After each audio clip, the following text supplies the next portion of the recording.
আমরা বিশ্ববিদ্যালয় ডাকসু অফিসটা সবসময় দেখতে পেয়েছি একটা পলিটিক্যাল ইনস্টিটিউট হিসাবে।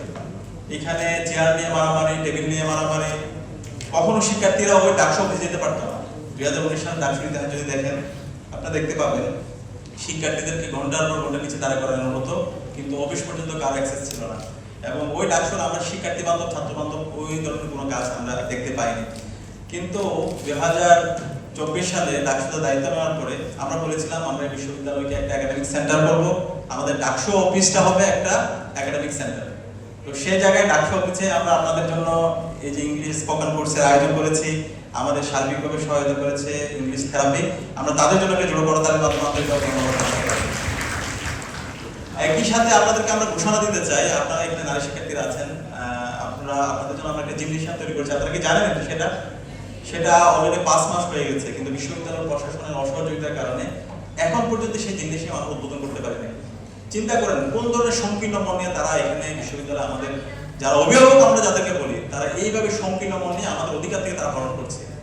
আমাদের সেন্ট্রাল ফিল্ডের জন্য 2 কোটি টাকা আমরা নিয়ে এসেছি, এখন পর্যন্ত সেই কাজ কমিটির পর কমিটি, মিটিং এর পর মিটিং, বিভিন্ন আমলাতান্ত্রিক জটিলতার মধ্যে দিয়ে রেখে দিয়ে সেই কাজ এখন পর্যন্ত তারা শুরু করতে দেয়নি।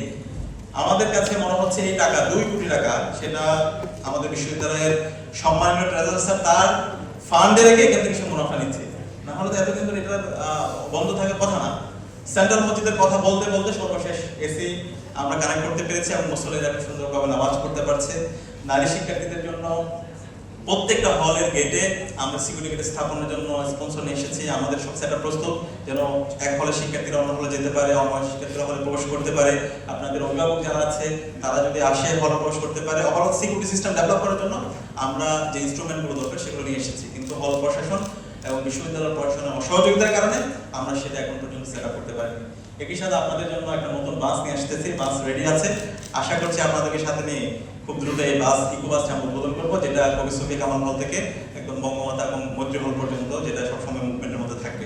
তো আমরা চেষ্টা করেছি আমাদের সামর্থ্যের সবটুকু দিয়ে, আমাদের অনেক ঘাটতি আছে কিন্তু আমাদের আন্তরিকতার কোনো ঘাটতি নেই, আমাদের প্রচেষ্টার কোনো ঘাটতি নেই। আমরা চেষ্টা করেছি এবং ইনশাআল্লাহ যতটুকু আমরা থাকবো, যতদিন থাকবো আমরা আপনাদের জন্য একটা নিরাপদ ক্যাম্পাস গড়ার জন্য আমরা কাজ করে যাব।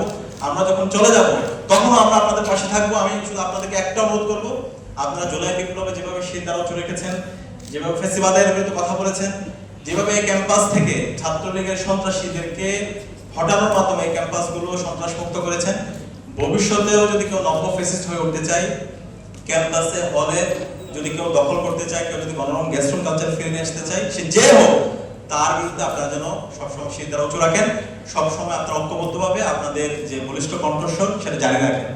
সেটা যদি জারি রাখতে পারেন, ঐক্যবদ্ধ থাকতে পারেন, তাহলে এই ক্যাম্পাসে আর কখনো ফেসিবাদ ফিরবে না। আমরা চেষ্টা করেছি এই ক্যাম্পাস থেকে গণরম গ্যাস্ট্রুম কালচার চিরতরে বন্ধ করার জন্য, আমরা চেষ্টা করছি শীত নীতিমালা প্রণয়ন করার জন্য এবং যে আবাসন সংকট আছে সেটা দূর করার জন্য 2841 কোটি টাকার একটা প্রকল্প, যেটা আওতায় আপনাদের 10টা হল নির্মাণ হবে। এর বাইরে চায়না সরকারের অর্থায়নে একটা নারী শিক্ষার্থীর জন্য 1500 সিটের একটা সিট হল নির্মাণের জন্য এটাও অনুমোদন হয়েছে। এখন সেগুলো দৃশ্যমান হওয়ার জন্য আমরা অপেক্ষা করছি। সেগুলো যেন দ্রুত দৃশ্যমান হয় সেই জন্য আপনাদের জায়গা থেকে কথা বলতে হবে। আর ডাকসু নির্বাচনটা যেন নিয়মিত হয় সেটার জন্য আমরা ইতিমধ্যে ডাকসু নির্বাচনকে একাডেমিক ক্যালেন্ডার মুক্ত করেছি।